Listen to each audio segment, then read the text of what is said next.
Good morning. Well, not morning, this afternoon, but still, the sentiment is still there, right? Welcome to the JB show on Revolutionary Blackout Network. I am your host, James Fauntleroy. It is so good to see all of you here with me today. Today is Sunday, August 28th, 2022. And just to let you guys know, the JB show streams every single Sunday at 1 p.m. Eastern Standard Time. You can catch me on the RBN Live on Tuesdays at 4, and you can catch me on the Sabby and JB show on Thursdays at 6. Just to let you guys know, if you guys have not yet, please make sure to smash that like button as well as ring that bell so that you guys know whenever we go live, you get that notification. And thank you to all of our patrons on Patreon, for without you guys, we would not have the lights on. So thank you so much for being there. I just want to express my heartfelt appreciation to all of you. Now, I am not going to waste any time. I would like to introduce my special guest for today. He is a member of the Midwestern Marxist group. They are on YouTube as well as on TikTok and does very educational TikToks, by the way. I Thank you. have with you host Eddie Liger. Eddie, so good to see you here on the JB show. Welcome. Thank you, JB. I'm a huge fan of you and the Revolutionary Blackout Network and all the great work you guys are doing. So super pumped to be on the show today. Yeah. Eddie, I just want to say that I definitely appreciate the educational work you're doing in enlightening people, especially a lot of young people, on what Marxism, leftism is. You're also really good at giving foreign policy analysis, especially historical analysis, to what's going on around the world in different countries, and not going by the State Department narrative that has been set out within the United States. And so it's really giving the objective history versus the history that the victors put in the history books. So I definitely want to express my appreciation to you for that. Thank you. I appreciate it. Yeah, we think that the current stage of capitalism is monopoly capitalism and is imperialism. So to be anti-capitalist, you have to be anti-imperialist, and Mm-hmm. which means debunking the lies of imperialism. So that's been one of our Yeah. main focuses. So thank Mm. you. Yeah. It kind of reminds me of Socialist MMA, Nick, who is also in the chat. I think that a collaboration between you two talking about foreign policy would be fire because two are definitely foreign policy nerds. I'm trying to become better in foreign policy. I'm still learning. So I'm looking at people like you and Nick, Dr. Luna Oy, Danny Haifong. I'm looking at people like you guys, when it comes to foreign policy, and I'm learning a lot. And when you start to learn about the foreign policy and what the United States has done for the sake of imperialism, it has really opened your eyes to holy shit, we really screwed over the world. And so, I just, shout out to you, Nick, for being, in the chat. Thank you so much for being here. For sure. Yeah, there's that idea that socialism has always failed, and then once you start looking into foreign policy, it's like, well, I mean, it's failed when the US sanctions these countries or sends in their military or does a coup or backs fascist gangs to overthrow whatever left-wing president took power. And Hmm. socialism has raised millions of people out of poverty abroad, and the US has done everything they can to stop that from happening. So I don't know. I feel Hmm. like once you learn about foreign policy, it's almost impossible not to be a socialist. Yeah. And just to that point, I remember because I'm not sure if you're familiar with Robert Durden. He does the Political Fight Club on the Indie News Network, Hmm. and he was doing the reading of Parenti's book Black Shirts and Reds. Nice. And in that book, I think Parenti was actually talking about how a lot of people, especially during the Soviet Union, were so uh, they were so used to how good things were in the Soviet Union. Yeah, there you go. I don't have the book, but I heard it through Robert Durden's reading. For sure. But he was talking about how a lot of them didn't really realize how good they had it until the Soviet Union fell. Right. And so I think it's kind of a reverse. We don't realize how bad we have it until we actually get our material needs met like it's supposed to be. Right. It's Carlos, who runs Midwestern Marx with me, or is one of our other Mhm, main editors. He mhm, said it's sort of like the show The Good Place. I don't know if people have seen that, where you think you're in heaven, right? Because we mhm, have all this consumerism and we're the richest country on earth. But actually, everybody's drowning in debt. The most powerful people in the country are like giant real estate capitalists or giant pharmaceutical companies and insurance companies profiting off mhm. healthcare, who are Yeah. tied together with the banks, and their whole goal is to exploit, to get people trapped in debt. So Mhm. you're just getting nickeled and dimed at every turn, and having consumerism thrown in your face. Yeah. And yeah, you a lot of people now. Carlos told me this. The majority of people who leave Cuba now end up going back, because Cuba doesn't have as much wealth, but they have housing and they have access to education. So here we have the best healthcare system in the world technologically, but nobody has access to it because of the insurance companies and because of the for-profit companies there. So and yeah, you're totally right about the Soviet Union. One thing, a saying from some of the former Soviet citizens that I like is, everything they told us about communism was a lie, but everything they told us about capitalism was true. So the Soviet Union didn't end up becoming, this communist, not utopia, but basically it didn't become the society that they were trying to create it, or that they were trying to create. But once capitalism came back, they realized that everything the communists had been telling them about capitalism was true. Unemployment went from like zero. They hadn't experienced unemployment in years. You would just work for the state, and it shot up to like 20%. And there were Mhm. people experiencing homelessness for the first time. This is in every former Soviet state. It was an absolute human rights disaster. People Mhm. dying of malnutrition, mass poverty, drugs and sex trafficking flowing back over the border for the first time in like 80 years. Mhm. All these things that the people um, kind of were tricked into believing. A lot of the people were tricked into believing that capitalism wouldn't bring these things back, but it in fact did. Um, so yeah, and this is a great book that goes over that. Mine's actually, I like to point out, my copy's signed by Parenti. So shout out to Andy. One of my viewers got it signed and sent this to me. So he's the man. Nice. Nice. I wish my book by Parenti was signed, but That's a good one. unfortunately, this is bro. I literally okay. So I have a friend who's also a communist, right? And we actually had a slight disagreement. Not really a disagreement. It's like he could convince me to his position, and I can convince him to my position. But we were trying to gauge whether the United States is fully fascist or proto-fascist. He Hmm. made the argument for more proto-fascist. He's like, we're right at that knife's edge, right when we trip over into fascism. And I said, and I thought, because of reading out of Parenti and George Jackson's Blood in My Eye, which I also have to happen right here, is that I think we are fully fascist now. And so he thinks we're proto. And he was like, you make good points about us being fully, and I thought he made great points about us being proto. But even still, even though we're on slight degrees of that opinion, the fact is that we're basically in that circle of fascism now. And the crazy part is when I say something like that, people will say, "Oh, you're being hyperbolic," and I'm like, "No, look at the elements that you see within this country. The fact that somebody, like Ron DeSantis can be governor in this country with the ideas and the type of suppression of our rights that he has done in the state that I live in,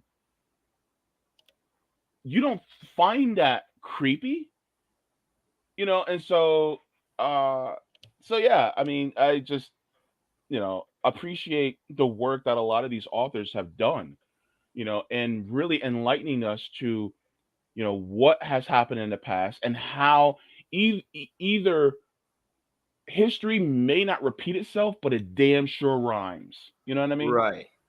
Yeah, I go back and forth with that question myself, because it is, you read the U.S.'s history from these sort of alternative narratives, and it's like, well, Yeah.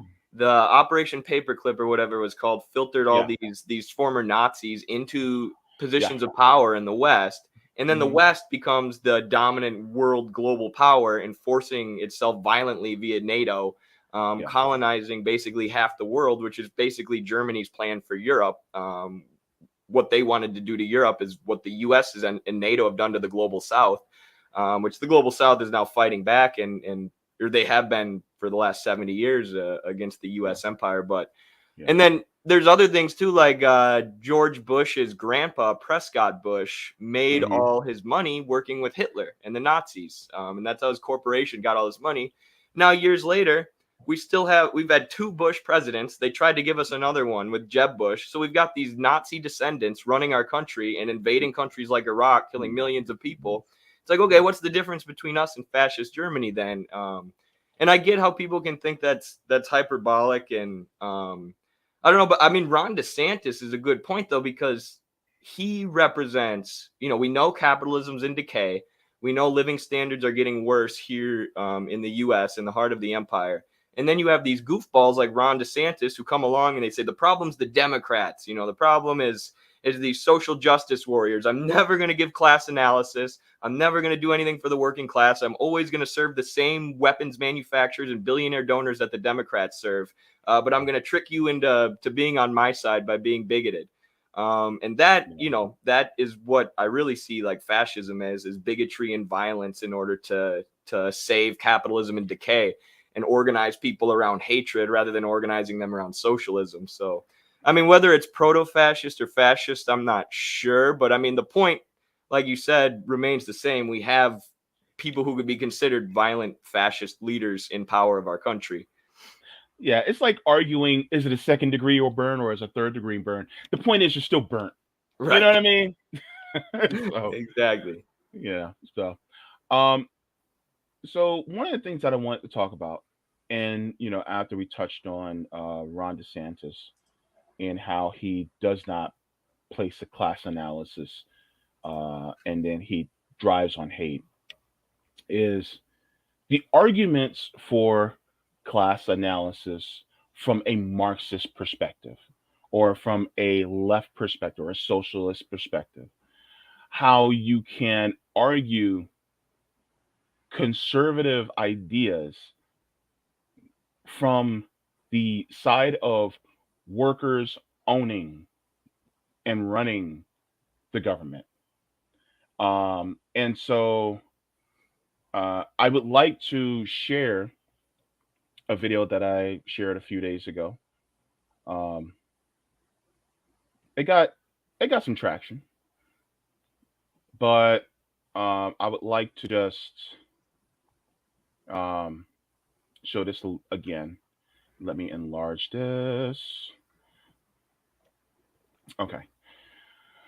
So my original tweet, I said proof that when you talk about issues from a layman's perspective, people will agree with you, even if they claim to be conservative, because it's a class issue. Many of us should take a lesson from this.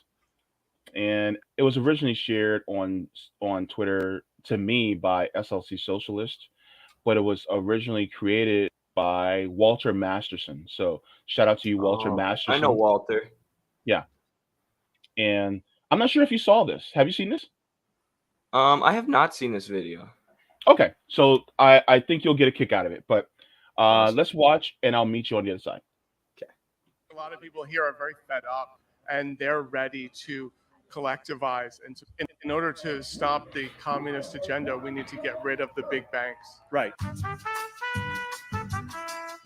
Karl Marx, um,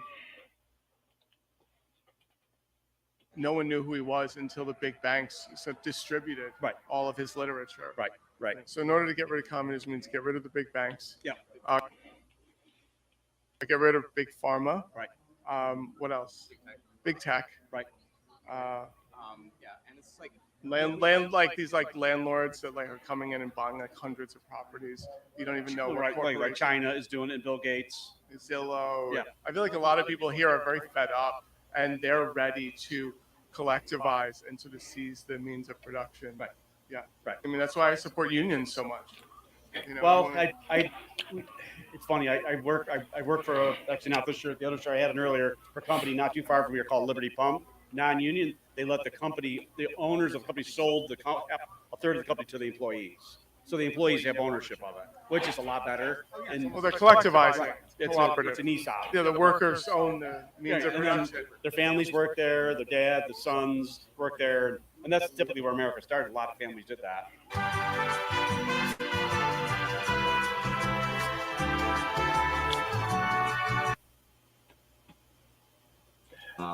Wow. So your thoughts? That is incredible. I mean, it's literally like I had that exact conversation with a Trump guy at the bar last night. He's a teacher and his dad's a farmer. And I was telling him about the World Economic Forum and, the big banks basically who run the world and are now causing the farmer strikes that we've seen in the Netherlands and that we've seen in India by trying to decrease agricultural production and all these various things. But what the media then does is they project it all onto China. They say everything that the American banks and the American capitalists are doing is actually China. So my friend last night, he was convinced that China was buying up all his dad's farmland and pushing the farmers out, which is what I've been telling him the U.S. banks are going to do for the last 5 years. But I mean, by knowing, all I did was pulled up a map of all the farmland that's owned by Bill Gates. And I'm like, look, the U.S. is trying to totally decouple our economy from China. They are trying to completely isolate China and stop trade with them completely, no matter how much it hurts technological innovation and how much it hurts American citizens. Because to the imperialists, it's better to just threaten China. And that's their main priority. But if you can, and this goes back to anti-imperialism being an essential part of socialism in the modern era. If you can explain, no, it's the World Economic Forum and these giant American banks or banks in Wall Street and banks in London who are purposefully hurting our own citizens to hang on to their wealth and hang on to their empire. And they're the ones buying up all this farmland. And then they just say, oh, China's doing it. But if you argue from a class perspective, right, without using the word communism, basically, like Walter Masterson was doing there, last night, at the bar, I had all my friends were freaking out. They're like, communism makes so much sense. We just need to name it something different. And how do we organize against the current system? And these are conservative people. So if they work, they know the system's organized irrationally. They know that they're getting screwed and exploited at their job. They're just scared of China. They're scared of communism, but they don't have any evidence or reasoning behind these ideas. So if you can deconstruct it for them, in my experience, it's gone very similar to that Walter Masterson video, where you can basically get Trump people agreeing with communism. Yeah, it's crazy because, okay, my analogy, it's a little bit gross, but it makes sense. So, these corporations basically screwing over the American people and then blaming it on China is the equivalent of you farting and blaming it on a dog. Why are you doing that? It's not the dog. Stop blaming it on the dog because he who smelt it dealt it, right? Right. So the corporations are the ones smelt it. They smelt their own shit, and now they're like, oh well, it's the dog's fault. It's the Chinese's fault. And I'm like, no, it's y'all fault because you guys are the ones who actually dealt it. You dealt the austerity. You dealt the homelessness. You dealt the climate crisis. You dealt the lack of educational opportunities in this country. You dealt the wars in the military-industrial complex. He who smelt it dealt it, and that's what's going on. And a lot of times, people don't realize it because they're like that little kid that looks at their dad and then looks at the dog, and then the dad blames the fart on the dog, even though the dad's the one that farted. And the kids go, ew, Sparky, you stink. But actually, it's like, no, your daddy's the one that stinks because he's the one that did it. I know the analogy, but I hope it worked. It does. No, it's exactly right. And it's just, I mean, and it's the same people, like these Wall Street and London bankers and financial capitalists who want war with China. And even Noam Chomsky, who's not pro-China, who's an anarchist, was saying the other day, China's driving the U.S. crazy. They're just playing the long game. They're investing, developing, which is combating everything that you just said. All the neoliberalism, all the austerity, all the isolation of the US's enemies, you know, the so-called axis of evil around the globe. China's combating that just by investing, developing. And as the US realizes there's nothing they can do about it, they're melting down, you know, and it's causing internal effects here. And part of that melting down is just blaming everything that results from austerity, you know, all the decreased living conditions and the increased cost of living, hyperinflation, increased rent, all these things that American citizens are seeing. They're just constantly blaming on China, and then, you know, or blaming on Russia. Russia is part of that too. And then, you know, sending all our tax money to Ukraine in the form of weapons and basically unlimited funding, as the country here continues to fall apart. So it's the perfect ploy for them to just blame it on the dog, you know, as they continue to stink up the country themselves. Yeah, basically. And so, you know, one of the arguments that I think a lot of conservatives now have is that they like they'll talk about billionaires like Bill Gates and George Soros, and without realizing that there are also billionaires that are on their side that are just as bad. And then you also have, you know, people who might be liberal who will blame billionaires like the Koch brothers or um Leon Cooperman or other, you know, billionaires that might sound like they're on the right, and then they'll blame them as the bad billionaires while they're praising Elon Musk. Right. And it's like, no, they're both bad. Like they both are like good cop and bad cop. They're still both bad because they're both cops Right. and they're still both out to get you. It's just they have different ways of doing it. And you actually did a TikTok explaining this, and I just want to share that with people because it was actually really good. Um, oh, I forgot I didn't put that up, but you did share a TikTok talking about that. How, you know, you have the Democratic side and the Republican side, you know, and so I think talking about it from a Marxist perspective and basically saying no, all of them are bad.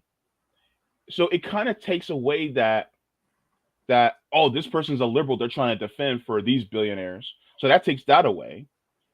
And then on top of it, you're actually agreeing with them that there is a problem, and so you're saying that they've been lied to.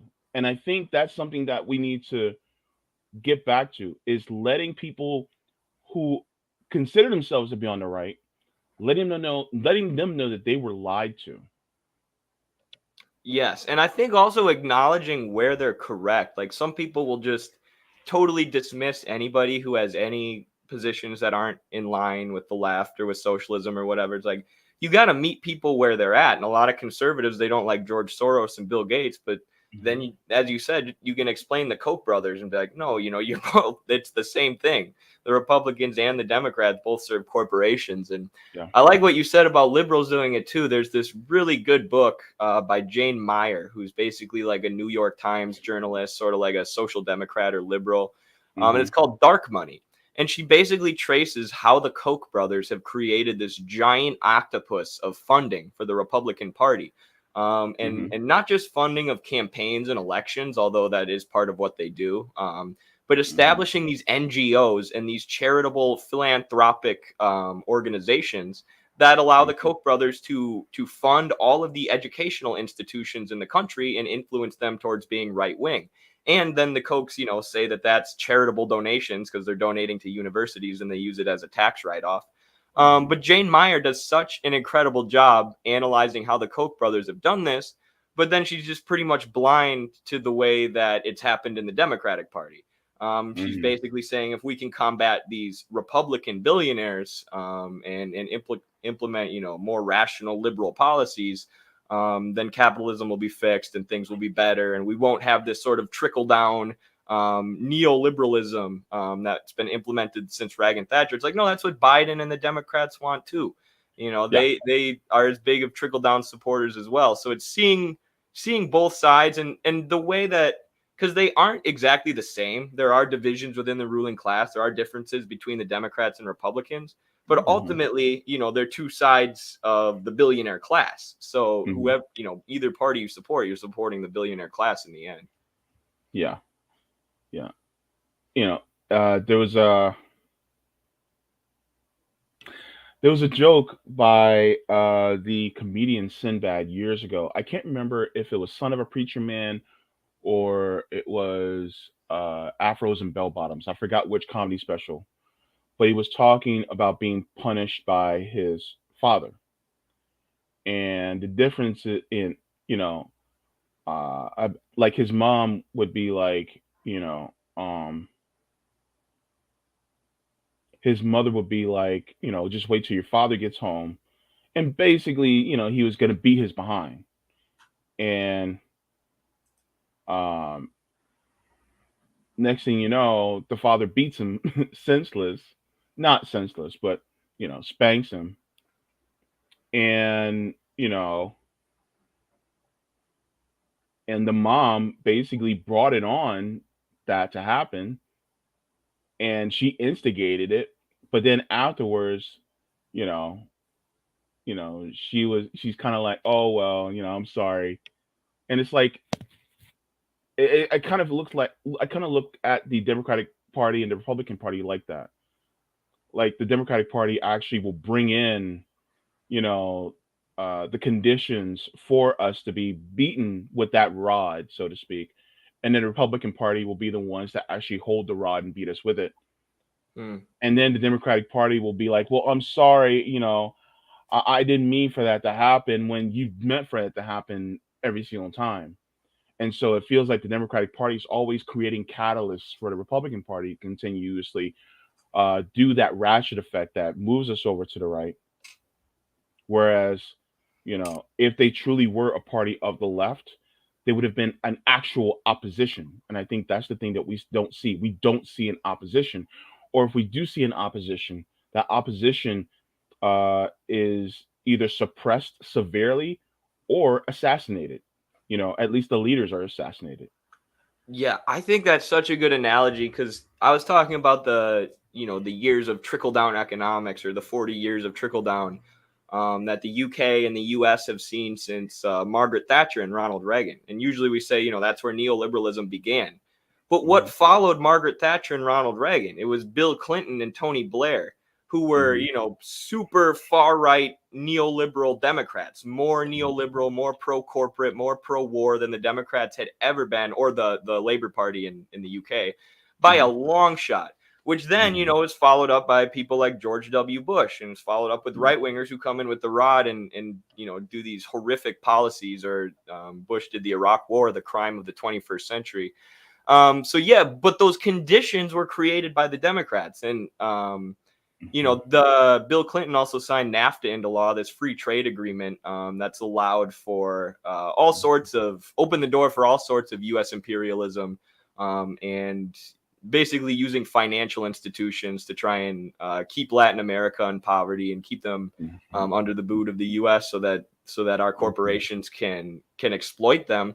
So they work hand in hand, and it's fair to say that neoliberalism began with Ronald Reagan and Margaret Thatcher, because they did implement tons and tons of austerity. But Tony Blair and Bill Clinton, who followed, the supposed left wingers, made things worse in their own way. And as you said, opened the door for then, some terrible right wing presidents or leaders to come in and make things even worse from there. So Yeah. now we've seen, that for 40 years, where we just trade off between Republican, Democrat, and things continually get worse for working people on the ground. And now I think at this point, people are looking for an answer outside those two parties more than they were in the past. But Yeah. And so, like one of the things that I like to argue, not, I keep saying argue, but like to demonstrate to people who might be on that more conservative side of the spectrum is basically saying things because a lot of times they focus on family, right? And so the argument I always make is, well, it's obviously that you want to spend more time with your family, right? Wouldn't it be best if you actually had a democratic say in the workplace and then you actually made the surplus labor from the work that you do? And then you can actually make a living wage so that you can spend more time at home with your family. And so then when you put it that way, then you know, it's like opening your eyes you know, and it kind of takes away that status of, temporarily embarrassed millionaire. It's like, no, no, no, no, no. You're not a temporarily embarrassed millionaire. You're an overexploited worker. And the old people who overexploit you, some will be on your side of the political spectrum too. And they don't care about you. And so, what do you think about that particular argument? Absolutely. I think what you said about the family is perfect. And I mean, here, I guess I can give a little criticism of the Sure. American left, Hmm. like Verso, I think it was, or maybe it was Haymarket Books. I don't know. I don't want to actually say who it was because I don't remember, but some left-wing book publisher, they published one day like abolish the family, and that was they were running on abolishing the family. And it's like, okay, I get what you're saying. I like, under socialism or communism, we do want, I mean, it's likely that children will be more communally raised, years and years down the line. If we're talking theoretically, like Engels wrote about this in his book, Family, Private Property, and the State, how the family changes with different economic systems. So, a family unit might look a little different under socialism. That doesn't mean, though, that we should, in this current stage of capitalism where working people think the family is super, super, super important, and the family is the economic unit of capitalism, as Marx and Engels say. There's nothing wrong with appealing to, quote unquote, family values. You want less time at work, so you can be home with your family. You want more vacation time. You don't want to be trapped in debt, so you're stressed out when you're at home. Other things like this. You want maternal and paternal leave, which the U.S. has neither by law. Hmm. It's okay to organize and unify people around these issues. Just because theoretically, we think that the family unit changes based on the mode of production that we're in, that doesn't mean we have to run on abolishing the family. We can unite people around things that are important to them. Hmm. And yeah, I guess that's all I have to say about that. But I agree with meeting people where they're at. I mean, obviously not. You're going to meet conservative people who say like bigoted things, and that's not what I'm talking about in meeting them where they're at. But like almost every conservative person, like you said, they care a lot about spending time with their family. So that's something to unify people around. That's something to unite and struggle around, um, rather than to just hate on that and throw crap at it and say, abolish the family. Yeah, of course. And the thing is that, I mean, sometimes it's more of a semantics issue, because to me, it's like under, my ideology, it would be to grow the family, meaning, make it from a family into almost like a tribe. You know what I mean? Yeah. Not in the same vein as tribalism like we have in this country, but actually having a true community where it's not just only it ran by a mom and dad. You know what I mean? Like, Yes. it's like, and a lot of people always, go back to the olden days, where, you had, the neighborhood, you had grandma, you had uncles, you had this neighbor who also looked out for you down the street. You had this neighbor who, if you did something wrong, then, you would also have to basically get punished from the neighbor as well as your mama and your daddy. So the thing is that there was this, it basically goes to the African proverb, it takes a village to raise a child. And that's basically where a lot of us, go, but at the same time, we also recognize that not every single family looks exactly alike too. Some of us may end up having two moms or two dads. Some of us may end up having to be raised, with grandma and uncle and auntie and stuff like that. And not every family will look the same, but it reinforces that communal aspect of us, coming together in order to have a well functioning society. And so, Yeah. yeah, go ahead. Sorry. Well, I love what you guys do in building that community, and like at one of the mutual aid things that RBN was doing, I saw they were giving out diapers. And that's Yeah, like exactly what we're talking about in building that community where it's like, okay, you can't afford diapers. Well, the community will take care of you. The yeah, the socialists yeah, will take care of you. yeah. And that's how you build that community, by meeting people's needs, and that's how you help show them that you care about the same things they care about. You care about supporting their family, not just yelling at them to abolish their family. Hmm. I don't know. I love what you guys are doing with that community, and yeah, I think that's the perfect way to organize people on those family issues. Um, yeah. Yeah. It's basically saying that we're going to help you in places and in areas where the government has failed to do. Yes. And so if we're doing it through this way, then you know we could, you know, by as the workers, as the people, especially the poor people, we could force the government to work in the way that we're working instead of through the way the elites have been doing it. Right. Right. And create real, like that's Lenin's State and Revolution is a good book. And some people get the wrong idea and think that socialism or communism is the workers just kind of taking power of the government as it currently exists. So then we Hmm. have, a NATO that's run by workers rather than a NATO run by corporations. But the idea is that you smash the existing apparatus of the state, which has been built to suppress workers and Hmm. invade other countries and suppress economic development, and accumulate wealth at the top. Like that's what our current government is designed Yeah. to do. Hmm. Smashing that and creating systems of worker democracy, creating a real government system that works for the people, a government that provides things like daycare, a Yeah. government that provides basic necessities that you need when you have children, a government that will force your employers to give you paternal leave or maternal leave by law.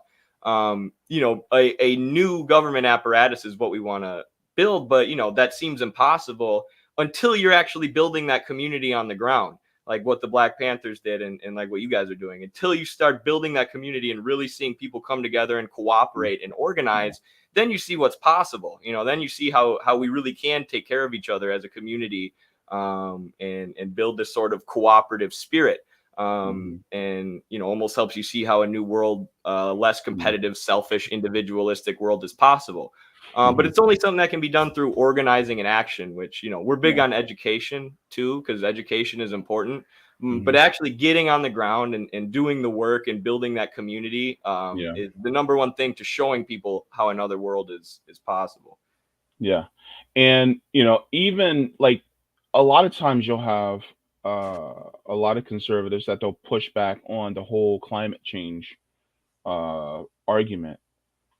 And I've been thinking about it a little bit about the climate change argument. And really, you can even argue, you know, to fight climate change from a conservative mindset. And like for instance, you can go, you like hunting and fishing? Oh yeah. What do you hunt? What do you fish? And then they ask you and they answer.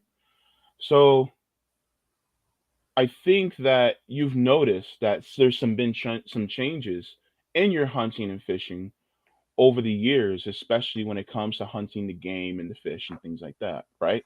Oh yeah. Well, that could also be an environmental thing. Let's say, just hypothetically, you don't believe in climate change at all. Would it be so bad to continue to preserve that way of life for hunting and fishing for you and your families to continue to do in the future?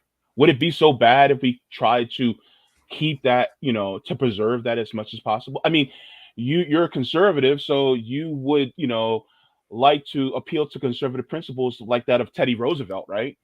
he was a conservationist, right? He helped build the trees and the national parks. You want to preserve that. So let so why are we, constantly building all these roads that could make it worse for our ability to be able to do these things? Instead, why don't we just have more mass public transit so that we could, keep our environment as healthy as possible so that you continue to hunt and fish the way you've always did, just like your father and your grandfather and your great grandfather did for years in the past. Absolutely. That's a great place to appeal to people, especially like in the Midwest. Everybody pretty much hunts and fishes, and it's Yeah. important. I've had that conversation with some people who, are maybe right leaning or not super into politics, but they're like, why are we Mhm. building, luxury housing on hunting Mhm. land or fishing land or places that need to be conserved? And I Yeah. think you can argue that, and you can argue against liberal environmentalism, because liberal environmentalism, as opposed to eco-socialism or ecological socialism, is all Mhm. about, well, let's just deindustrialize, and we'll all start using cardboard straws, and through personal responsibility we'll fight climate change, even though 70% of emissions are by a handful of corporations. Yeah. And you can argue against that and be like, we don't want deindustrialization. We don't want to take your farm away. We don't want to take your nature preserve away. We want to conserve these things and actually develop these things and make them better and protect them. Mhm. Versus the liberal environmentalists, their plan to combat climate change is individualistic, and it is based around, deindustrialization, and we'll just produce less. And that's what Fox News like fear mongers about with climate change, like, oh, the liberals are coming for your straws, and they're going to shut down all the farms, and they're going to shut down every oil rig. And that's not what eco-socialism is. Eco-socialism is about producing enough for everybody, in a way that's harmonious with the environment, and protecting our environment. And everybody Mhm. can get down with that. But sometimes in meeting conservative people where you're at, you can be like, yes, you are right. The liberals are doing this, which is wrong, and I disagree with it. But, here's the real solution. It's not voting for the Republican Party. It's not voting for Donald Trump. It's organizing a real movement based on class, and a real movement based on real environmentalism and eco-socialism, rather than this individualistic liberal environmentalism. Yeah. And so I think that, and then on top of it, you can, it's kind of funny because when you talk to people who are more conservative minded, they will talk about the endless wars, right? They'll talk about we're Hmm. sick and tired of sending our kids abroad. And my thing is that it's like, okay, you're tired of sending our young people abroad to fight in these endless wars. And yet, when a conservative president does it, you guys suddenly hark on, oh, we got to fight terrorism. But you guys never asked who created the terrorists. It's not some religion that created terrorists. Because let me ask you this: if if a nation bombed your people, and you're innocently just going to a wedding or going to a hospital or taking kids on a field trip, and then you survive that, but all your family and friends are dead, aren't you going to have a vested interest in taking down that government that killed your family and friends and people? People are gonna be like, well, I mean, like say China actually came to us and did that. Wouldn't you have a vested interest in taking China down? But then if they started calling you terrorists, then how would you feel? But they were the ones that actually did that because they wanted your resources in this country. Now flip that, and you're in the United States, and they're doing that to their country just for the sake of getting resources so that they can extract it and use it for corporations. Can you really say that them being that they're terrorists when your country's literally doing the terrorizing? So let's be real. Let's just take them out of those countries, and let's actually build up our own country. You know, I mean, I would argue that to somebody who's conservative because Why are we sending our kids to be part of cannon fodder for the military industrial complex? Right. And a lot of those conservatives are now like, I mean, definitely more so than American liberals, are critical of all the money that Joe Biden's been funneling to Ukraine. And it's Hmm. interesting because, you have liberals who are like denying that the Azov battalion and these other groups are even extremist groups. They're like, no, they're not far right.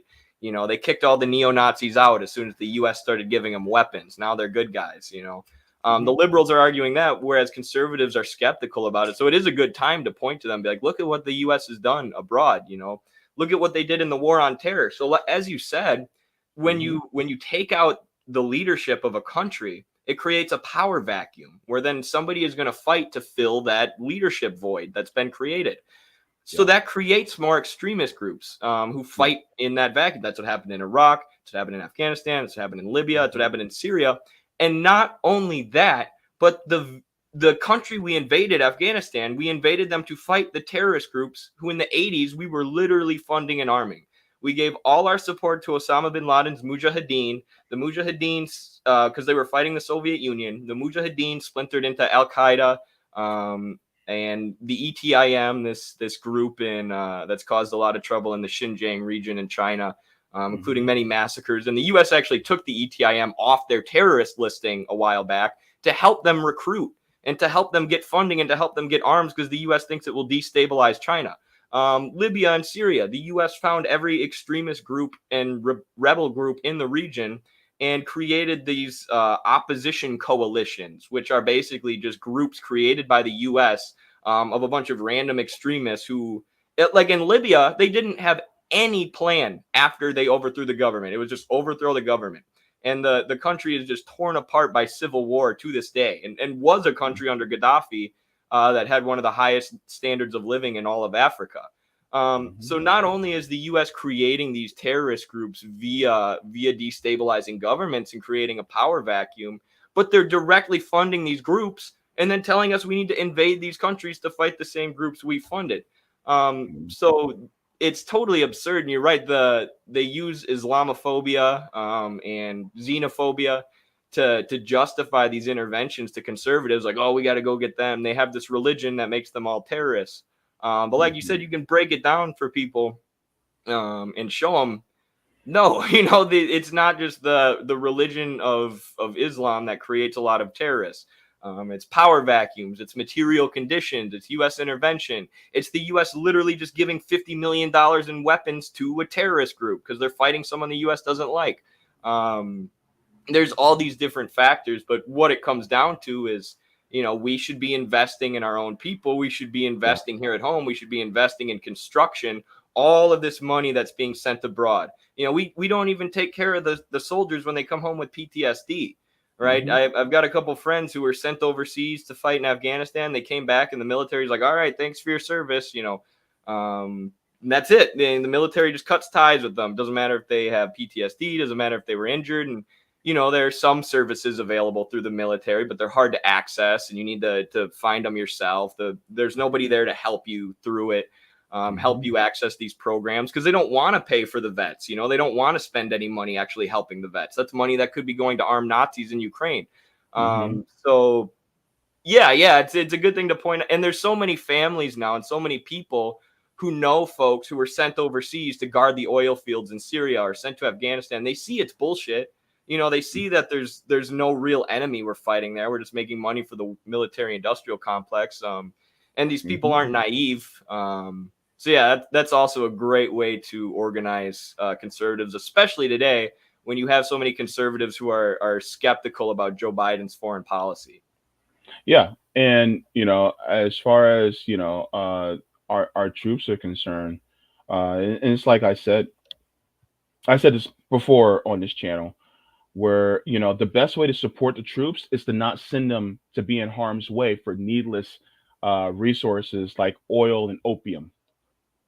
Right. And so I'd rather support the troops by taking them out of these wars and out of these countries, closing those 800 some odd military bases down, taking the rifles out of the troops' hands and handing them a shovel and having them plant trees, having the Army Corps of Engineers actually build up some,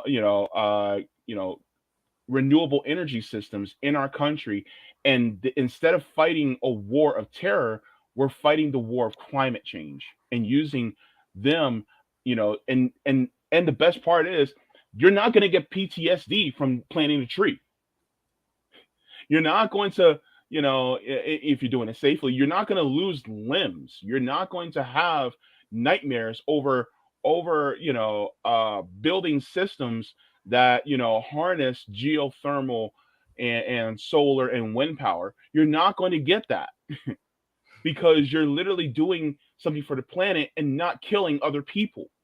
You're actually helping to preserve life without having to end life to do it. And so this is some of the things that I talk about that it would be best, and because the era of imperialism needs to have been over a long time ago, because it's not necessary at all. No, mutual development and cooperation can bring us so much further. And all imperialism does is stop the world from developing. Stop the world from developing so a small group of people in Wall Street and London can continue to accumulate massive wealth and, do their best to enslave half the world. And it's totally counterintuitive and against the interests of the vast majority of Americans and the vast majority of people on Earth. And I know, not everybody's a China expert, and there's a lot of BS about China in the media, but the PLA, the People's Liberation Army in China, has planted a forest now the size of Ireland to Oh, combat wow. deforestation. Yeah, and Mao is constantly writing in Mao's quotes as they're forming these people's militias and as they're forming the PLA to struggle for communism and to struggle against the colonizers. After they take power, the PLA's job becomes construction. As you said, technicians, helping people to develop infrastructure, helping people combat natural disasters, helping people set up these agricultural facilities. And that's what the army's done ever since. And their goals and their jobs have changed. Like I said, now they're planting a forest to help protect the ecology and combat climate change, versus back then they were helping produce industry and helping China produce more. But I mean, how much more constructive is that than what the U.S. military does around the world, and destroying infrastructure and destroying technology and preventing places from developing, destroying the ecology and the environment. Like, look what we did in Vietnam with dropping tons and tons of Agent Orange and napalm on the country, preventing them from being able to develop themselves, especially agriculturally, and feed their people. So that's what imperialism does, and that's why Danny Haiphong, who's really great, says China builds the U.S. bombs, because that's basically what it is. Our military bombs and destroys, and they've changed their military to build. That's what a socialist military should be. Like you said, this era of imperialism needs to come to an end. Like, it's so obvious. It is so obvious that the U.S. military is acting destructively, and it would be better if they were invested in construction rather than destruction. But it's just taking power from, organizing people and finding a way to take power from the oligarchy who runs our country, so that we can do something like that. And I did want to say too, Ian Angus, who's a Marxist ecologist, has a really good book called Facing the Anthropocene. And he basically calls for a full transformation of all U.S. military personnel into like climate corps, and like rescue corps to help natural disasters, help with construction, plant trees. And it's just like, that would be so much better. What was the name of the book again? Facing the Anthropocene by Ian Angus. And I have buddies who are in the military, because so many of my friends joined the military to pay for college, so they could wrestle and compete at the college level. And I tell them about this. I'm like, this is what China's military is doing. Like, wouldn't you rather be helping people in the community and planting trees? They're like, that would be amazing. All we do is sit in the barracks and waste taxpayer money, basically. Wow. So, yeah. Yeah, so that's interesting. That was an interesting book recommendation. Let's do this. Bam. There we go. So this is the book that you were talking about, Fossil Capitalism and the Crisis of the Earth System. Interesting, very interesting. Yeah, it's a great text. Ian Angus is an ecologist, and it's forwarded by John Bellamy Foster, who's done some of the best Marxist ecology in the modern era. But what Angus kind of does is sort of goes back to the original, like goes back to the Marxist roots. And he talks about how in chapter 3 of Marx's Capital, Marx is already, in the 1800s, seeing this metabolic rift that capitalist production creates in nature, where nature has these natural recycling processes where it recycles its chemicals and leads to growth and sustainability. And human overproduction and capitalist production are starting to get in the way of some of those natural processes and cycles of the earth. So now this has been playing out for years, and it's had various effects on the ecology that we can analyze today. But it's something Marx was looking at, 200 years ago, which is, or maybe not 200 years, but over 100 years ago, which is very interesting. Okay, cool. There's also another video that I wanted to show, and because this has been a bit of a contention on the left, which is kind of depressing because I feel like if you could argue this from a Marxist perspective and get people to come to your side, uh, you know, in an authentic way, it's like, why not? And I'm talking about the FBI, right? Because a lot of people were, a lot of people who were on the right, especially who were Trump supporters, were up in arms over what the FBI, stated about, they did to Donald Trump in Mar-a-Lago. And this is a great TikTok that you did that I would just like to show people. And then we can expand on it a little further if that's okay with you. For sure. All right, let's go. Sorry, I tried to answer this same question last night, but I realized I was too tired and my brain was broken. But now I'll give you an answer. What is your opinion on the FBI discourse going around? Should we welcome the anti-FBI stance from the right, even if it's ultimately disingenuous? Of course, in reference to the conservatives and Republicans who are upset about the FBI raiding Trump's home in Mar-a-Lago, as well as the prosecution of Alex Jones and the people at Project Veritas. I would say it's definitely a good thing that we should capitalize on, and ultimately I don't think their anti-FBI stance is disingenuous. I think they are genuinely upset with the FBI. They just don't see the FBI for what it is theoretically, which is what it really is, which is an armed body of the state which acts as a tool of suppression over one class by another. The FBI has always been one of these armed bodies with a monopoly on violence who suppresses revolutions and uprisings at the behest of the ruling capitalist class. And this is what we need to be telling the workers and the masses who are mad at the FBI right now. I think that's more strategic than being like, you rah rah, the FBI is good now. They're going after someone I dislike. We need to take a less individualistic and more theoretical and scientific analysis of these things. And it's difficult to put personal resentments aside, trust me. During the Bernie campaign, Project Veritas was going undercover and spying on people within the campaign and secretly recording them while trying to get them to say something that outed them as a Marxist or a communist. They would then blast these videos over the internet and try to demonize the Bernie campaign as well as the campaign staff. So you'll never find me saying Project Veritas is good. But if, say, some of my coworkers or some working people in my community are mad at the FBI because the FBI is cracking down on an organization like Project Veritas, I'm going to be like, okay, let me tell you about Fred Hampton. Let me tell you about how the FBI and the CIA and the police work at a systemic level. And if they can't be won over by scientific analysis and truth, then move on to the next one. Or continue making the argument until one day it sinks in. That's usually how it works. People don't change their views all at once, but they do change. I forgot about that TikTok. I'm proud of that one. Yeah, I forget. Oh, you can go ahead. Were you gonna say something? No. Please go ahead. Yeah, like one of the things I forgot to say when I was talking about the great work that you guys have been doing is you call out that like individualism, this idea of, sort of like we were talking about before the stream, this tendency on the left to be condescending. And, like everybody except me is just dumb. If you have these certain politics, or if you maybe voted for Trump or whatever, I won't even talk to you.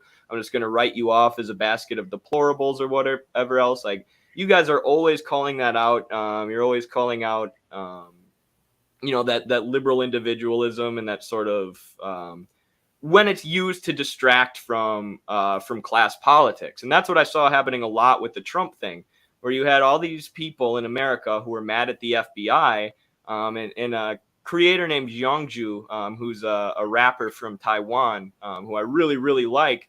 He was saying basically what you and I are saying, like, we need to ride this energy. We need to look at how people are mad about the FBI, point to all the terrible things the FBI has done, and try and organize them against it. And who cares? I don't like Project Veritas. I don't like Trump, but I don't care why these people are mad about the FBI. I just want them to understand that the FBI is a tool of class suppression that stops us from liberating ourselves, and murdered Fred Hampton, one of the greatest organizers of all time. So I think we have to look at these things collectively and look at these things in terms of a collective class struggle, rather than just thinking about it as, oh, those people voted Republican, therefore I don't care if they're criticizing the FBI, they're pieces of shit anyways. Because people do change. They seriously do. Mm-hmm. Yeah. So it's kind of interesting because I feel like if you have people, and I'm not talking about the Marjorie Taylor Greens, I'm talking about the people who think that she's an honest actor, right? I want to talk to these people and say, okay, you're upset that the FBI raided Trump's home in Mar-a-Lago. Okay, I get it. Let me tell you what else the FBI has done. Did you know that a week before the FBI raided Trump's home in Mar-a-Lago, they actually raided the the offices of the Uhuru Group, who are the African People's Socialist Party, and they accused them of being Russian assets, even though they have nothing to do with Russia. Can I also let you know that they also assassinated Fred Hampton at the age of 21 while he was still in his bed in Chicago? Or that the fact that they also sent a letter to Dr. Martin Luther King Jr. urging him to self-harm. I'm going to choose my words carefully on YouTube, but basically to off himself. So yeah, the FBI actually did that. J. Edgar Hoover was very instrumental in taking down people who had dissenting thoughts against a capitalist system. So if you want to go up against the FBI, if you want to talk about, abolishing the FBI, I agree with you. I agree with you. I just also want you to know this is also all the transgressions that the FBI has done against a lot of groups that have tried to liberate ourselves against this capitalist system. And I may Yes. not say capitalist system, but I may say against people who are, champions for workers or something like that. But the thing is that strike while the iron is hot. Like that's what I mean, like, and here's the thing. Here's the funny thing. A lot of people be like, oh man, these MAGA people, they're not trusting of our institutions like the FBI. They're so right wing. When the black community has been against these systems forever. We don't trust them because we know what they did to Fred Hampton. We know what they did to Malcolm X. We know what they did to MLK. We know what they did. And then we know exactly what they did to the Black Panthers. We watched. And then every single time we tried to actually mobilize, next thing you know, who was bashing our heads in? The FBI and the local law enforcement authorities. And so, as black people, how much do we trust them? We're like, we don't trust them for shit. Like, look, boom, right here. This dude was jailed and he was murdered in prison for that type of stuff. So guess what? Are we trusting of them? No. And now we're not going to bash you for coming to the correct position. We're going to enlighten you on why you should be more solidified in this position, and also you should take that thin blue line flag out of your off your house, and you should be ones that go, you know what? They're all in league together. That don't tread on me flag you have, those same people with the thin blue line, they're treading on us. So guess what? They're not good for you either.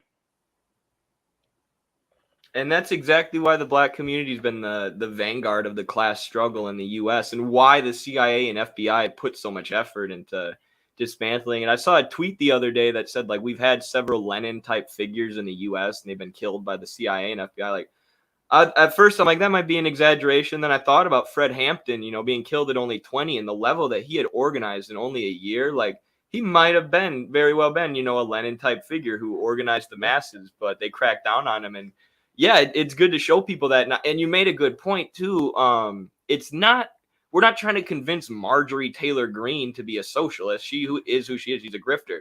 We're talking about people who think she's an honest actor who work 10 hours a day and, don't really pay attention to politics other than maybe watching 30 minutes of Fox News. And, you can kind of deconstruct their whole worldview for them or as you said, strike while the iron is hot and say, okay, you don't like the FBI. You're catching on to that. Here's what the FBI has done historically to stop class organizing and mass organizing.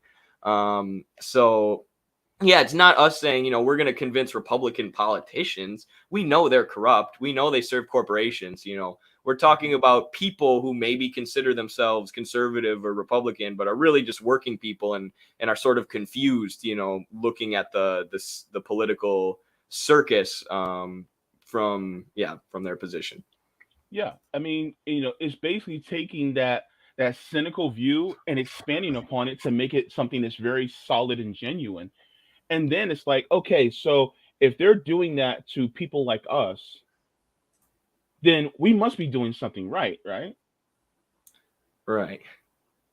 And then you get to the point where it's like, okay, so if we're trying to encourage workers owning their workplaces and having a democratic say over what happens in their workplaces, why are they actually tearing us down? And on whom's behalf are they tearing us down? And then that's when some people who might consider themselves conservative will go, well, wait a minute. I guess we should fight with you against these things. And then it gets to a point where they may have to march alongside somebody who's trans or somebody who's queer like me. And then they find out, oh man, these billionaires, they were just lying to us about you guys, making us feel like you guys were actually a threat when really you guys were never the threat. Undocumented immigrants were never the threat. Queer people were never the threat. Black people were never the threat. The oligarchs are the threat. And so that's what they're afraid of. Because just like with Fred Hampton, I think it was Bobby Lee who was part of the Black Panther Party. Bobby Lee was actually talking to a lot of white people in one meeting that CJ, he showed a few times. And then you talk about the Black Panthers that teamed up with the Young Patriots and the Young Lords. Well, what was happening? Well, that was the Rainbow Coalition, which freaked the government out. It freaked the corporations out because it really meant a class unity, a class solidarity in order to change the system, the economic system, into something that actually benefits the poor people and the workers. It's because the struggle is the same. As you said, there is, no difference or no reason for different identity groups or people of different sexualities or people of different races or whatever they try and divide us by. There's no reason for them to fight. We're actually not divided by these. Anybody can get along, and you can teach people this by exposing them to and having them spend time and organize with, like you said, people of an identity group that they don't understand. And through unifying by class, which is material, which is real, which is a real division in society. There is an owning class, which is different, and exploiting the working class, the working mass, the vast majority of society. And that materially ties us together, right? That is something that we can unify everyone around just by pointing out, the corrupt healthcare system or the endless wars or whatever else. That struggling together in a unified mass is good for our own interests, versus staying divided over things that like you said don't matter. And I think also you make a good point that in getting people to organize together, you kind of break down their prejudices and you allow them to be exposed to people that they maybe normally wouldn't, which helps them overcome some of these things, some of these backward ideas. And the best thing I think you said is showing people who have a general sort of distaste or disgust towards the FBI and the institutions of the state right now, these armed bodies of the state, making that concrete, making it theoretical, making it scientific, saying, okay, you have this general feeling. This is exactly how the FBI and the police and all those folks operate. And showing them how it works on a theoretical level a little bit, and helping them solidify their anti-FBI opinion. And then more specifically too, there's such a big problem with working people just like loving the police, white working people, I should say, and putting those thin blue line flags up. And there's work to be done in showing people that no, the police are an armed body of the state meant to suppress you and to take your money and to keep the prison industrial complex making a lot of money. So yeah, I think also the anger towards the FBI could be an opportunity to say, okay, you're angry at the FBI, but the CIA works this way too. The police work this way too. Point out all these different armed bodies of the state who have suppressed the masses for so long. Yeah. And so this is why, I'll also say that, poor white people, they're coming after you in your hoods too. So, and for the sake of profit, the sake of keeping, uh, sake of keeping, you at bay, for the sake of the oligarchs. And so, I think this is one of the reasons why, you know, and just to address something, when I say conservative, I'm not talking about the ultra racist people who actually don't want me to actually live. That's not what I'm talking about. Number one, let's get one thing straight. Racists don't want to work with me. Not my fluffy, disabled queer ass. They don't want to work with me, and I don't want to work with them. So it will never happen in the first place. So anybody talking about, oh well, you're whitewashing conservatives, because yes, I see the chat. You're whitewashing conservatives. No, I'm not. Okay. What I'm saying is there are some that have many people that have been lied to. Just like a lot of people who are liberal are lied to. There are a lot of people who consider themselves conservative who are lied to. In order, because the capitalist class, they are both liberal and conservative, but they have this class solidarity, right? And so the thing is that that's who it is. And so for us is to take that brainwashing and to basically change it out, to get rid of it, because the thing is that they were been propagandized for years into thinking, oh well, these billionaires, they got there because they earned it, or I'm poor and homeless and it's my own fault because it's a moral failing and it's a personal failing, when really it's the system that put them there in the first place. Or police shot that person in the back even though they were unarmed. Even if they were armed and they had that gun legally, if they weren't being dangerous and pointing at them, then guess what, they should have never gotten shot in the first place. So my thing is we're talking to people who have been lied to constantly, and basically letting them know, look, this is the lie, here's the receipts to prove it, and this is the way forward in order for you and me to have liberation. But we can only get that liberation if we do it collectively. And so that's what it is about. That's what this conversation between me and Eddie is about. And so there's a lot of people who may be trollish in the comments who are, for some odd reason, against us actually having class solidarity. You can't achieve these things without class solidarity. It just won't happen. If you think that it can't happen without class solidarity, go to TYT, go to them, go to MSNBC, because guess what? That's what they're about. But we're about class solidarity and actually gaining these things. And insofar as getting class solidarity, what that means is you will have people who will unlearn some of these crazy ideologies that have been pushed on people through the capitalist class in order to divide us. That's what it is. And so RBN isn't here just for black people. RBN here is here for everybody so that we can teach everybody from our perspective what the real deal is so that we can actually move together and actually have a more egalitarian, equitable, and equal society that is not ran by a small group of sociopaths at the top. And I mean, that was an amazing rant.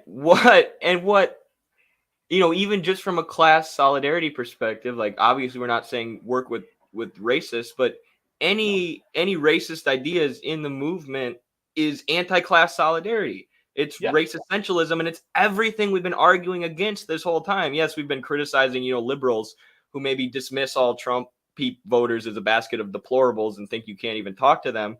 But we also, are criticizing race essentialism. This idea that, there needs to be war and fighting and division between people based on their identity.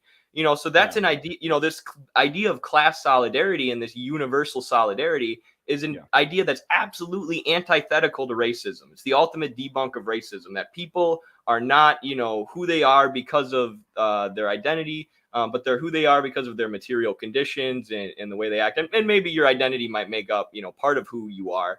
But that's nothing to allow to divide us.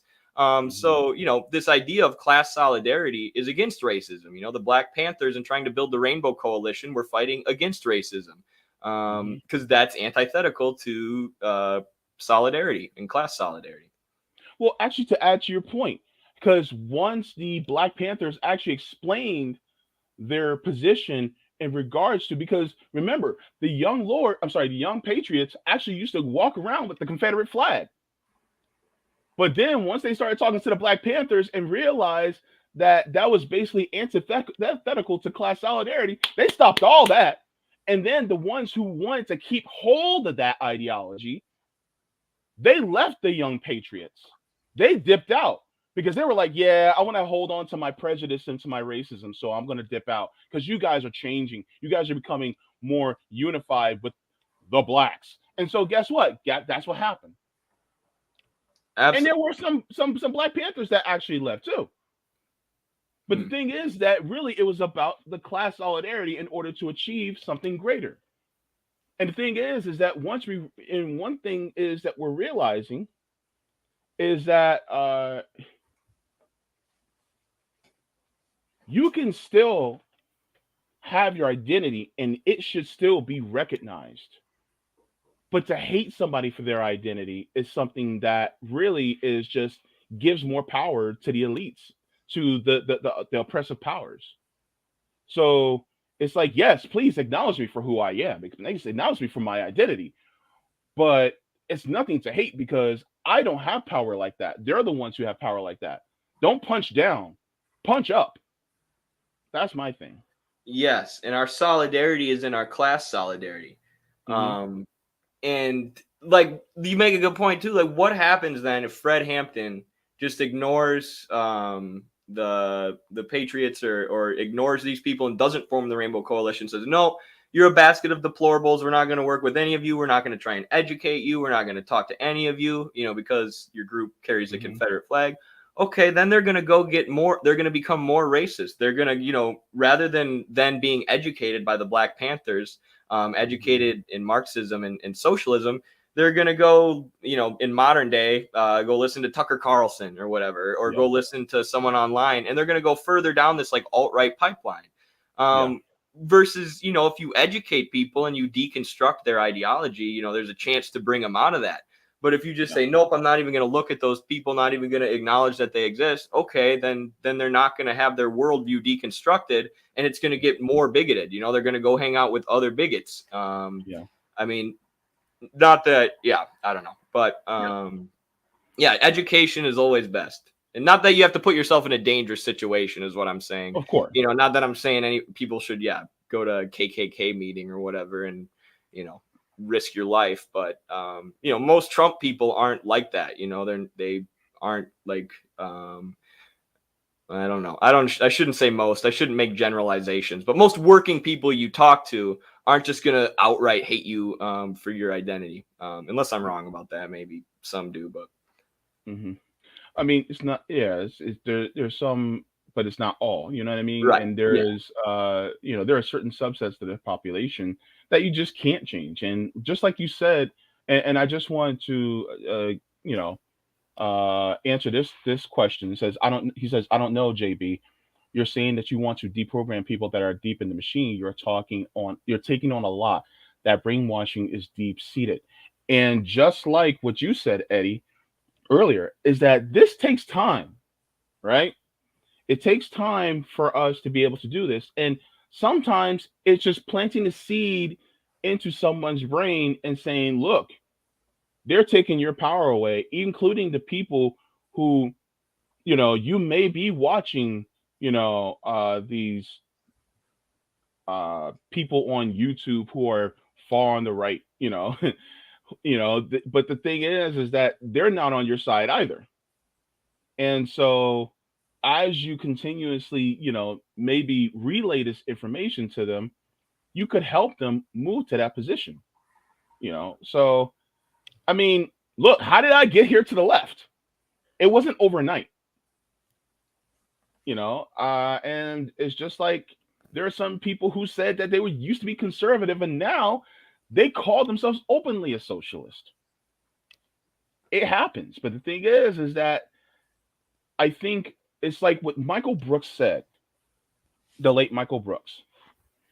He said, be kind to others, be kind to people, but be ruthless to institutions and um, and systems. So part of what helps is that kindness factor, and letting people know that number one, you care about them. Number two, you tell them the truth and you show them the receipts of why it's the truth. And then guess what? You lay that seed there. And sometimes people just won't, you know, some people just won't believe it overnight. And they may be skeptical, which is a good thing because you want people to have that skeptical mentality. But then once you convince them, then they're solidly with you. They're not fair weather. And then they'll start thinking, oh man, well, look, I used to think somebody like, the Koch brothers were cool because they were on my side, but no billionaire is good. And so then they move to the point of, well, we just need to have a ruling of the proletariat instead of ruling of these capitalist elites. So, And I think it's such a good point. Carlos brings this up too. Like, everyone in the chat right now who's a socialist didn't become a socialist overnight, pretty much. Most of us weren't red diaper babies, believing in communism, Marxism, and socialism since day one. It's a process, it's a process of development. You have to be convinced, and if we're just saying like 40% of the population or whatever voted for Trump, so we won't talk to any of those people at all, they're never going to be convinced. And I like to ask, like, what if someone did that to you? What if you're a socialist now today, and you used to be a liberal or a conservative or whatever, whoever it was that convinced you to be a socialist, what if they didn't do that? What if they just said, no, you have the wrong ideas, I'm not going to talk to you? You would never become a socialist, and you would never be organizing for a better world now. So it takes time and it takes patience. And people, like I was saying in that earlier TikTok, like, people do change.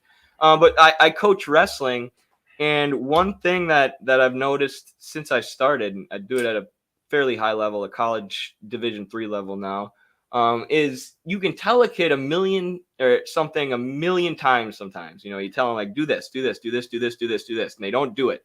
But then they hear it a different way or from a different voice from someone else, and then it clicks. Then they get it like that. Like, oh, and then, as a coach, like, why didn't you just listen to me when I said it? But it doesn't work like that. Humans are funny sometimes. So, planting those seeds is huge. And it does lead to change.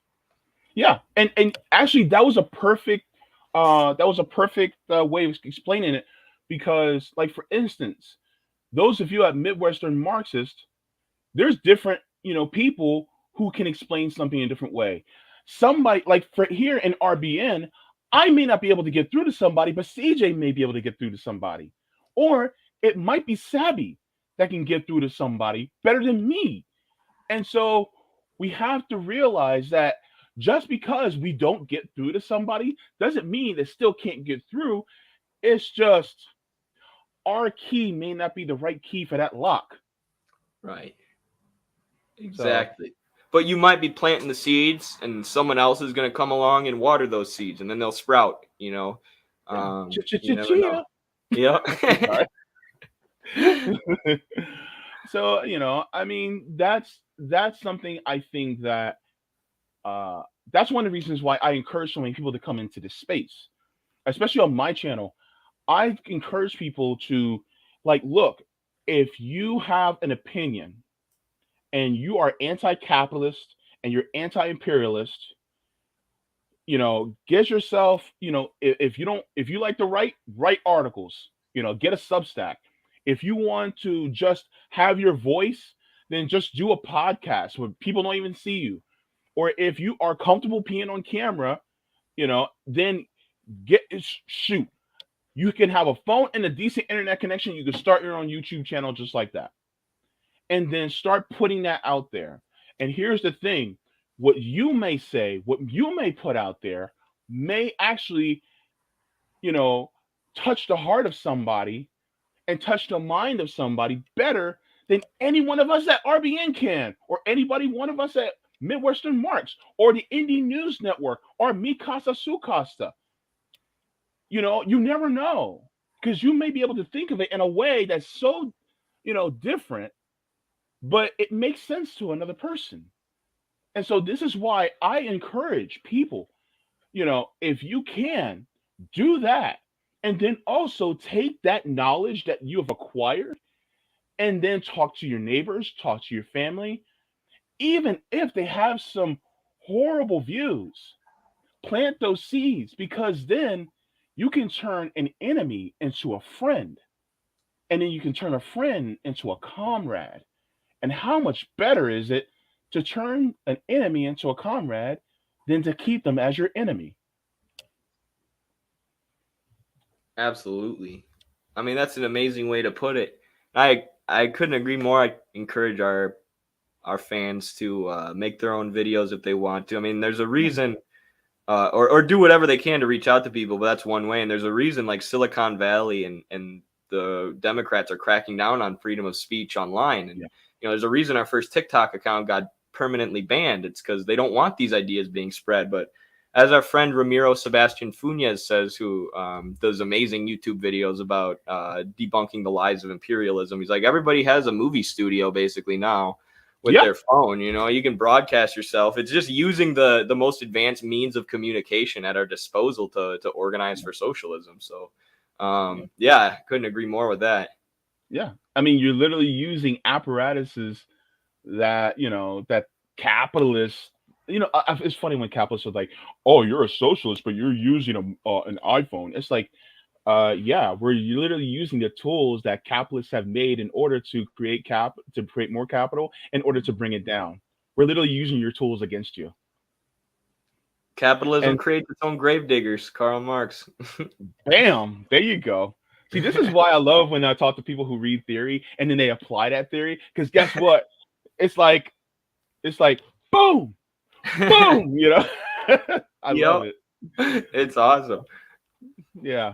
If you don't mind my asking, what is some of your favorite books that you have read? Because I'm still new into reading theory, in this space. So I'm always a student. I will always be a student, but I'm kind of first grader right now. So whereas you're a senior in high school, you're getting into college, in this space. So what is some of the ones that you're like, oh man, this book was amazing and I recommend this to anybody and everybody? I do have a YouTube video on like it's like a reading guide for when you're first starting out. And I think the first book I recommend is Black Shirts and Reds, kind of Mhm. just to debunk to get an idea of what class analysis is, because he gives a class analysis or a Marxist analysis of World War II and the class politics and the economics. So Mhm. learning that, and then also seeing that, you know, socialism really hasn't failed. You know, that's basically a lie. This idea that socialism has failed. So that one's good. And then for theory, I would honestly, uh, I would start with Lenin, because this is more like Black Shirts and Reds is a Marxist history, but like explicit Marxist theory books I would start with are Lenin, State and Revolution, which Mhm. is an incredible book. It explains how the government works. It explains how the government is basically a dictatorship of the capitalist class, which uses these armed bodies, like the FBI, CIA, the cops, all these organizations and institutions we've been discussing today in depth, to suppress the working masses. You know, that's what these Yep. armed bodies are for, and they have a monopoly on violence. So, you know, cops can Mhm. shoot people and get off free. They're allowed. They're the only institution in society that's allowed to use violence. So that's how they enforce this dictatorship of capital. Mhm. That's a great book, and it talks about how we struggle for working class political power. And then Imperialism, the highest stage of capitalism. I got my degree in politics and studied geopolitics a lot. And I read this book after graduating, and it was, I don't know, it's like a 130-page book from 1917. And it was better and explained the world better than anything I had read in my 4 years of studying politics, you know, at the college level. Like, Lenin just sums it up so well. Like, it is these banks and these giant capitalists who merge, they control the government, and then they use the government to do violence to protect markets, control labor and resources overseas. So it explains how imperialism under capitalism is a stage of capitalism. That these capitalists are trying to export their capital and control markets and control labor. Now that capitalism has spread globally and exists pretty much everywhere, which is something that's happening, you know, while Lenin's alive, after Marx died. So yeah, I would start with Parenti and Lenin. It's kind of a long answer, but Mhm. love books. No, got you. Thank you so much for that. Because a lot of times, a lot of us, I said this before, I came to the left without reading theory. Why? Because I lived through the perils of capitalism, right? Being in poverty, still am. Being disabled, seeing how being a worker, it has basically suppressed us as workers. It really just living here radicalized me. And so now I'm getting to the point where I'm starting to read more and I'm like, yeah, this makes sense. This makes sense. And you're looking at it from real world, a real world objective historical analysis, right? And so I think that's one of the things that, has happened for me. And so that's why I appreciate, reading these as well. Yeah, I mean, Lenin calls theory, Marxist theory, the experience of the entire working class of the world taken in general.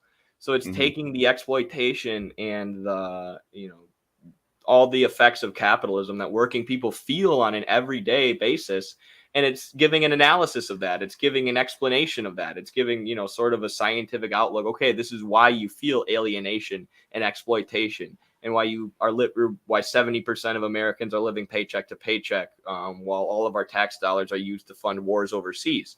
You know, working people intrinsically know these things, and they feel them, but oftentimes they don't know what to do with these feelings, you know, where to put their energy into organizing, and they don't necessarily understand how the system that they're in works. So, you know, I'd say most of us come to the left, on our own, you know, just like you said, with our own feelings of feeling exploited and understanding the system sucks. But then reading theory just helps you understand it better. Like you said, like what was happening earlier, you were explaining, explaining how capitalism creates its own gravediggers just based on your own experience, and explaining, how people can use their phones to communicate leftist ideas. And then I came with the Marxist quote, that explained exactly what you were saying. It's like theory just gives you that little oomph, that little, and it makes you better at explaining things to people, and deconstructing things for people, including people with some backwards ideas like we've been talking about today. And it helps you understand your own plight better. So, it's not, some people get the wrong idea. It's not saying you need to read, you're a bad socialist unless you spend all your time reading, or you're not a real socialist. It's that reading these books will just make you a better organizer, right? It'll make you better at explaining things. It'll help you understand your own situation better. It's not saying, like, you don't feel exploitation without reading theory, or you're not a socialist if you don't read theory. Like, of course, theory is just putting Yeah.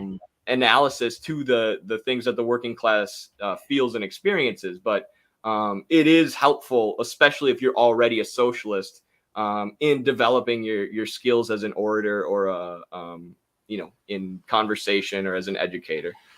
Well, yeah, and I kind of liken it to like your experiences within capitalism is like a piece of chicken. I mean, you can still eat the chicken and you can still get the flavor of the chicken, but then theory is like sprinkling a little bit of salt and pepper on that chicken. Next thing you know, it starts to wake that flavor up, and you're just like, oh, okay. So that's basically what it sounds like to me. Is that accurate? Yes, that's a great explanation. I love that. Okay. Yeah, I'm gonna have to use that one. Yeah. So, and that's, I think one of the reasons why I'm doing this. And one of the people who, there was a couple people who encouraged me to read theory. One of them was Nick, of RBN, shout out to you, Nick. And other was my friend Z. In fact, he's the one that recommended to me Blood in My Eye, by George Jackson. And then it was also Robert Durden, who's part of the Indie News Network. He was reading Black Shirts and Reds, and I was like, you know what? After hearing a speech, really it was I guess either a speech or a lecture by Parenti, uh, and so I was fascinated with what he was saying. So I was like, you know what? Well, I'm listening to him reading Black Shirts and Reds, so let me find something else. And well, unfortunately, the type of brain that I had, I saw the title "Dirty Truths," and I was like, "Ooh, let's read this." So I was like, "Okay." And so I picked it up, and next thing you know, I'm reading it, and I'm like, "Holy shit!"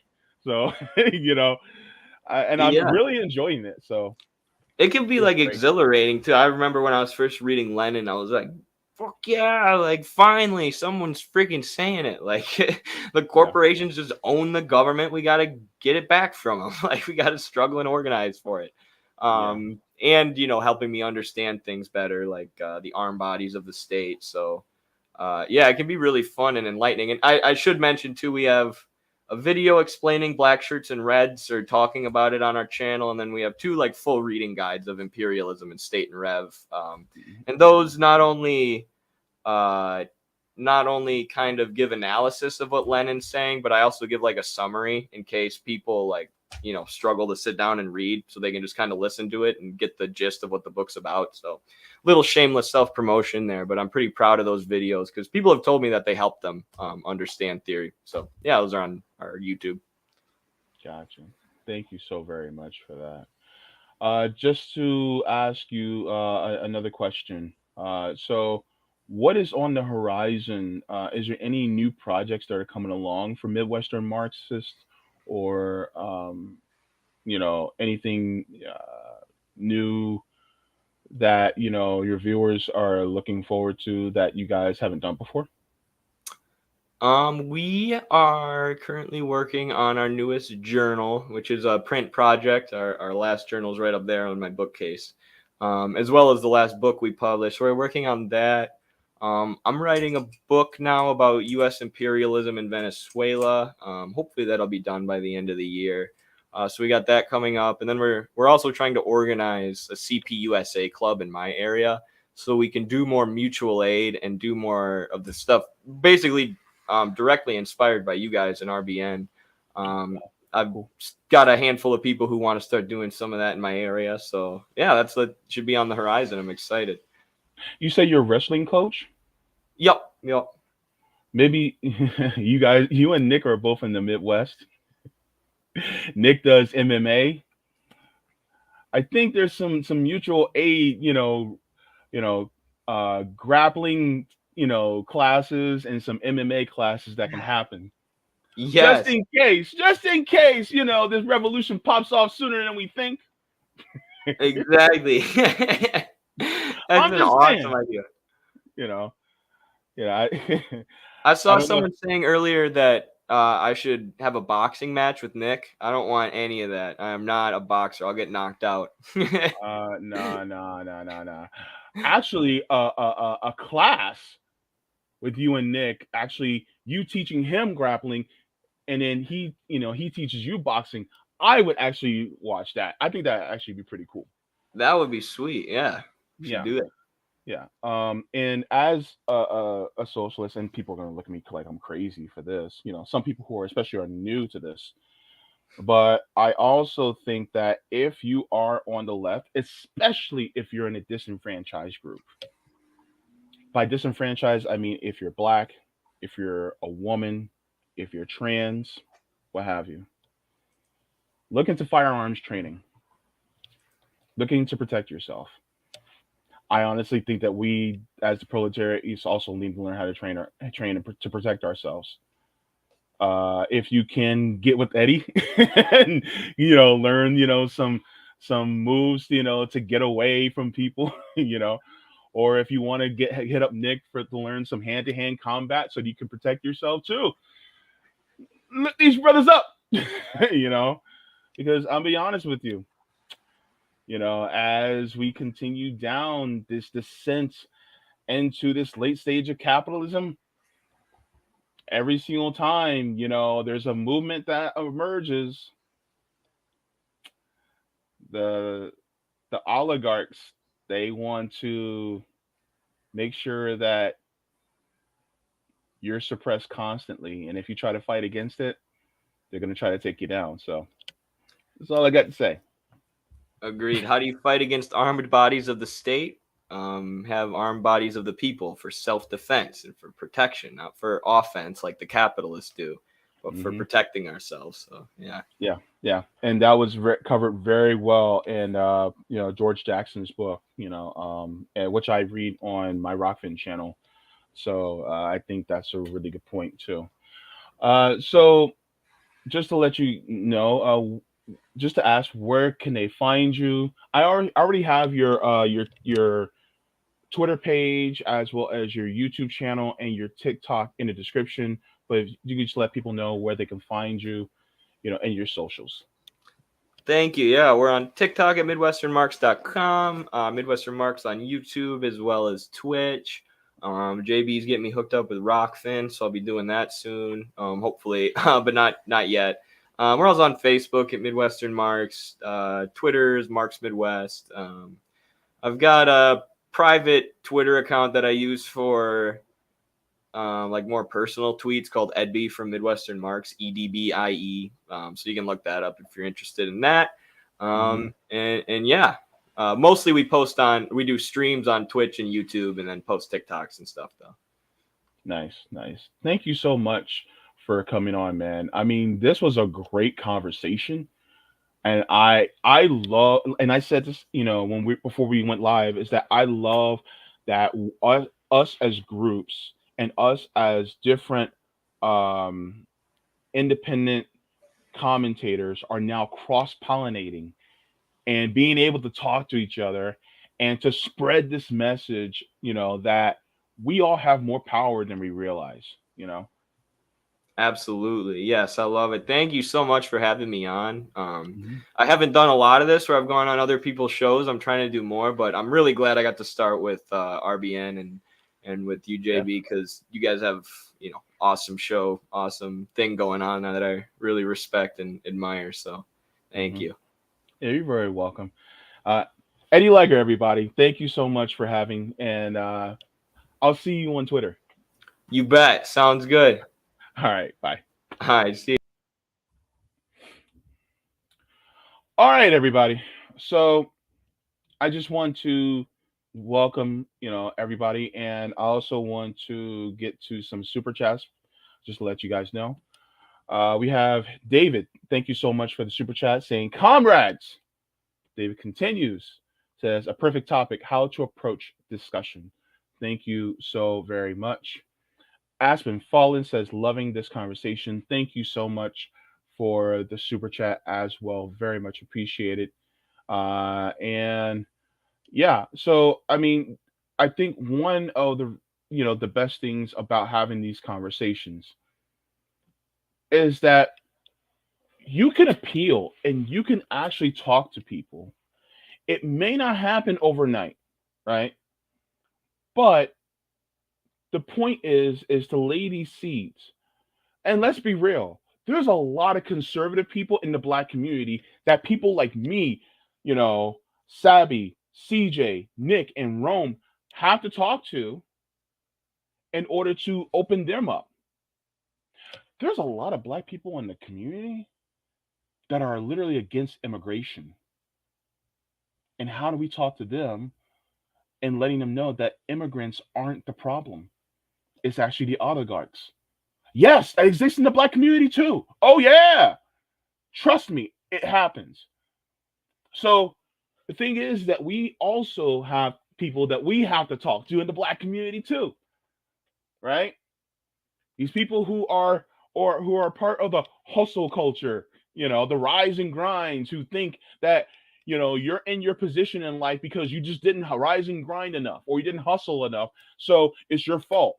Yeah, we got to talk to them. And so the thing is that it just doesn't rest on people who are white and people who are conservative. It's also some black people who are conservative who have been brainwashed. Also, some people who may be Latino or Latina or Asian. Guess what? Everybody. And the thing is that, talking to these workers, that's what we do in order to lay these seeds and to take the objective history from what we learn, not the State Department narrative, and show people like, look, this is what your government has been doing. And it hasn't been on your behalf, it's been on the behalf of the billionaires. They don't want you to have a democratic say over your workplace. And they don't want you to get the surplus labor from the work that you've been doing because they're not, because they're supposed to be the job creators when in reality, you are the wealth creator. But so the best part is that you're laying these seeds and saying, look, we can't have maternal and paternal leave paid in this country. We can't have tuition free education for all in this country. We can't have housing for all in this country. We can't have health care for every single person in this country without having to worry about the barrier of cost. We don't have to worry about that. We can have a country where the environment is healthy and we can ensure it for our future generations. We can't have a country where our public safety is not a threat. Are the people who are supposedly implementing public safety aren't a threat to its own citizens. That's what laying these seeds are for. That's what it's all about.